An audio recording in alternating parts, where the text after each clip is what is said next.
Hi friends, welcome to రేమచ్చ YouTube channel. IPL 2025లో 10 జట్ల రిటర్నింగ్ ప్లేయర్ల లిస్ట్ మాత్రమైతే ఈ విధంగానే ఉండబోతుంది. ఆల్మోస్ట్ వాటి గురించి పూర్తి డీటెయిల్ తెలుసుకునే ముందు మా ఛానల్ సబ్స్క్రైబ్ చేసుకోండి. పక్కన ఉన్న బెల్ ఐకాన్ మాత్రమైతే క్లిక్ చేసి పెట్టుకోండి. ఫర్దర్గా మీ వీడియోలు అప్లోడ్ చేసినప్పుడు మీకు నోటిఫికేషన్ వస్తుంది. ఐపీఎల్ 2025 మెగా ఆక్షన్ ముందు మాత్రమైతే బీసీఐ అయితే రిటర్న్ చేసుకున్న ప్లేయర్ల లిస్ట్ పైన, అదేవిధంగా ఆర్టీఎం కార్డు యూజ్ చేసే ప్లేయర్ కొనుగోలు పైన అయితే ఒక రూల్స్ అయితే తీసుకురావడం జరిగింది. ఓవరాల్గా బీసీఐ వచ్చేసరికి 6 మందిని అయితే రిటర్న్ చేసుకునే అవకాశం అయితే కల్పించడం జరిగింది. అదేవిధంగా ఆర్టీఎం కార్డును కూడా యూజ్ చేసుకునే అవకాశం అయితే కల్పించడం జరిగింది. ప్రతి జట్టు వచ్చేసరికి 6 ప్లేయర్లను అయితే రిటర్న్ చేసుకునే అవకాశం అయితే కల్పించడం జరిగింది. అందులో మొదటి ప్రాధాన్యత కింద తీసుకున్న ప్లేయర్లకు అయితే 18 కోట్లు చెల్లించవలసి ఉంటుంది. సెకండ్ ప్రాధాన్యత తీసుకున్న ప్లేయర్లకు అయితే 14 కోట్లు, థర్డ్ ప్రాధాన్యత కింద తీసుకునే ప్లేయర్లకు అయితే 11 కోట్లు అయితే చెల్లించవలసి ఉంటుంది. అదేవిధంగా ఫోర్త్ పొజిషన్లో వచ్చే ప్లేయర్కి మాత్రం అయితే మళ్ళీ 18 కోట్లు అయితే చెల్లించవలసి ఉంటుంది. ఫిఫ్త్ పొజిషన్లో ఉన్న ప్లేయర్కి మాత్రం అయితే 14 కోట్లు అయితే చెల్లించవలసి ఉంటుంది. ఓవరాల్గా 5 ప్లేయర్లకు కలిసి 75 కోట్లు అయితే ఖర్చు అవ్వడం జరుగుతుంది. అదేవిధంగా ఒక అన్క్యాప్ ప్లేయర్ అయితే రిటర్న్ చేసుకునే అవకాశం అయితే కల్పించడం జరిగింది. ఆ ప్లేయర్కి 4 కోట్లు, మొత్తం 79 కోట్లు అయితే ఖర్చు పెట్టి 6 ప్లేయర్ని అయితే రిటర్న్ చేసుకునే అవకాశం అయితే కల్పించడం జరిగింది బీసీఐ మాత్రం అయితే. 6 ప్లేయర్లో వచ్చేసరికి ఖచ్చితంగా ఒకరు లేదా ఇద్దరు రిటర్న్ చేసుకునే అవకాశం అయితే కల్పించడం జరిగింది. ఓవరాల్గా వచ్చేసరికి 10 జట్లు ఏ ప్లేయర్ను రిటర్న్ చేసుకునే అవకాశం ఉంది అనే వాటి గురించి పూర్తి డీటెయిల్స్ అయితే తెలుసుకుందాం. ముందుగా చెన్నై సూపర్ కింగ్ విషయానికి వచ్చినట్లయితే, చెన్నై సూపర్ కింగ్లో మెయిన్గా రుతురాజ్ గైక్వాడ్, రవీంద్ర జడేజా, సతీష్ పతిరానా, మహేంద్ర సింగ్ ధోనిని మాత్రమైతే రిటర్న్ చేసుకునే అవకాశం అయితే కనిపిస్తుంది. 4 ప్లేయర్లు మాత్రమైతే 4 ప్లేయర్లో చూసుకుంటే 3 క్యాప్ ప్లేయర్, మహేంద్ర సింగ్ ధోని వచ్చేసరికి అన్క్యాప్ ప్లేయర్ అయితే తీసుకునే అవకాశం ఉంది. అదేవిధంగా మెగా ఆక్షన్ తర్వాత శివం దుబేను, డెవిన్ కాన్వేన్ అన్న, దుషార్ దేశ్పాండే ఇద్దరిలో ఒకరినైతే ఆర్టీఎం కింద కొనుగోలు చేసే అవకాశం అయితే కనిపిస్తుందని కూడా చెప్పుకోవచ్చు. చెన్నై సూపర్ కింగ్ రిటర్న్ చేసుకున్న ప్లేయర్ల జాబితా అని చెప్పుకోవచ్చు. అదేవిధంగా రాయల్ ఛాలెంజర్స్ బెంగళూరు విషయానికి వచ్చినట్లయితే, రాయల్ ఛాలెంజర్ ముఖ్యంగా విరాట్ కోహ్లీ, మహమ్మద్ సిరాజ్ను, రజిత్ పటిదార్ని మాత్రమైతే క్యాప్ ప్లేయర్ కింద రిటర్న్ చేసుకునే అవకాశం అయితే కనిపిస్తుంది. అన్క్యాప్ ప్లేయర్గా వచ్చేసరికి విజయ్ కుమార్ను అన్క్యాప్ ప్లేయర్గా కొనుగోలు చేసే అవకాశం అయితే కనిపిస్తుంది.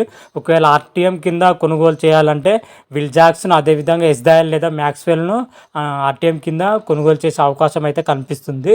ఓవరాల్గా 6 ప్లేయర్లు ఇవే అని చెప్పుకోవచ్చు ఆర్సీబీ మాత్రం అయితే. ఈ విధంగా ఢిల్లీ క్యాపిటల్ విషయానికి వచ్చినట్లయితే, ఢిల్లీ క్యాపిటల్ మెయిన్గా 3 ప్లేయర్ను రిటర్న్ చేసుకునే అవకాశం అయితే కనిపిస్తుంది. రిషబ్ పంత్, అక్షర్ పటేల్, కుల్దీప్ యాదవ్ మాత్రమైతే రిటర్న్ చేసుకునే అవకాశం కనిపిస్తుంది. అదేవిధంగా అన్క్యాప్ ప్లేయర్ కిందకి వచ్చేసరికి అభిషేక్ పొరేల్ను అయితే రిటర్న్ చేసుకునే అవకాశం అయితే కనిపిస్తుంది. 4 ప్లేయర్లు మాత్రమైతే రిటర్న్ చేసుకొని మిగతా 2 ప్లేస్లో వచ్చేసరికి జాక్ ఫ్రెజర్ను ఆర్టీఎం కింద, ట్రస్ట్ అండ్ స్టబ్స్ ఆర్టీఎం కింద కొనుగోలు చేసే అవకాశం అయితే కనిపిస్తుంది. ఓవరాల్గా ఢిల్లీ క్యాపిటల్ మాత్రమైతే ఈ 6 ప్లేయర్ని అయితే రిటర్న్ చేసుకునే అవకాశం అయితే కనిపిస్తుందని కూడా చెప్పుకోవచ్చు.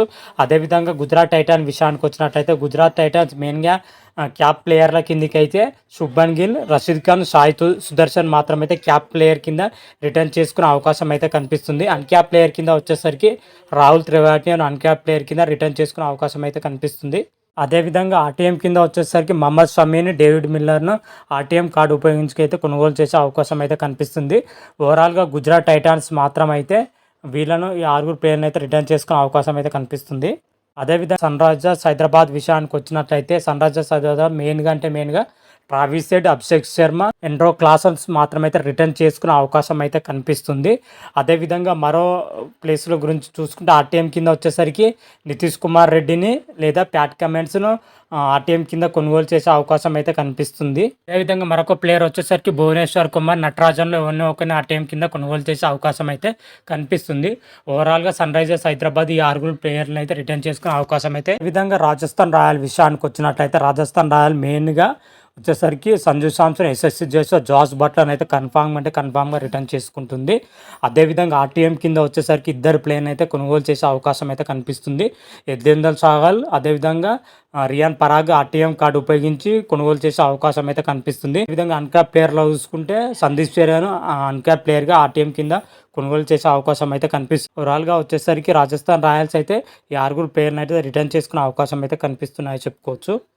అదేవిధంగా మరొక జట్టు వచ్చేసరికి పంజాబ్ కింగ్స్ మెయిన్గా వచ్చేసరికి 4 ప్లేయర్ను రిటర్న్ చేసుకునే అవకాశం అయితే కనిపిస్తుందని చెప్పుకోవచ్చు. హర్షదీప్ సింగ్, జితేశ్వర్ శర్మ, లివింగ్స్టోన్.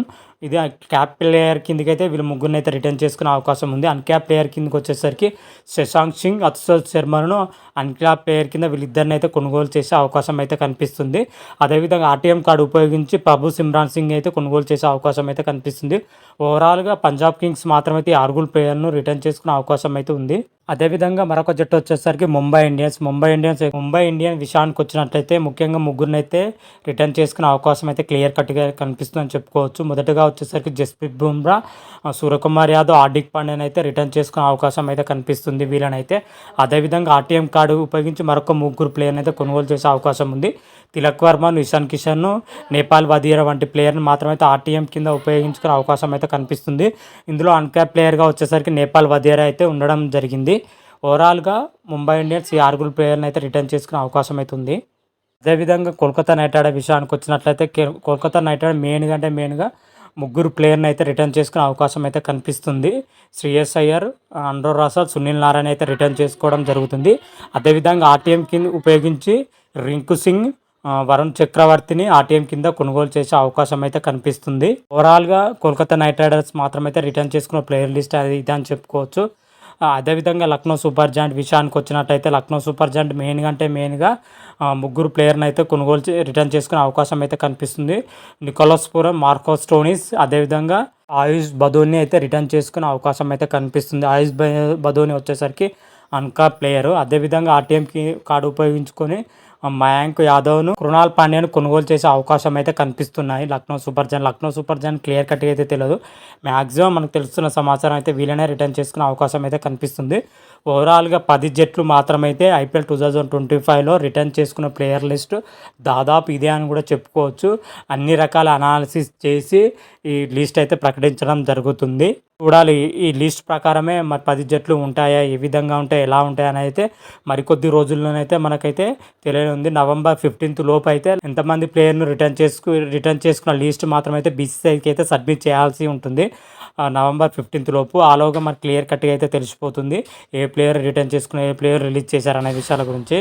అదేవిధంగా మెగా ఆక్షన్ వచ్చేసరికి November last week, December first వీక్లో జరిగే అవకాశాలు ఉన్నట్లుగా అయితే తెలుస్తున్న సమాచారం. దాదాపు నవంబర్ లాస్ట్ వీక్లో జరిగినట్లయితే తెలుస్తుంది. మరి చూద్దాం, పర్టికులర్ డేట్ మాత్రమైతే ఇంతవరకు అయితే బీసీసీ అయితే ప్రకటించలేదు. కాకపోతే బీసీసీ వర్గాల నుంచి అయితే మనకు తెలుస్తున్న సమాచారం. మరి మెగా ఆక్షన్ గురించి డేట్ రాగానే మరొక వీడియో చేసి అప్లోడ్ చేస్తాను. అంతవరకు మీకు ఈ వీడియో నచ్చినట్టయితే లైక్ చేయండి, షేర్ చేయండి. మరిన్ని వీడియోల కోసం మా ఛానల్ సబ్స్క్రైబ్ చేసుకోండి. పక్కన ఉన్న బెల్ ఐకాన్ మాత్రమైతే క్లిక్ చేసి పెట్టుకోండి. ఫర్దర్గా మీ వీడియోలు అప్లోడ్ చేసినా మీకు నోటిఫికేషన్ వస్తుంది. రారా మహాదేవ్, శంభో శంకర. Thank you.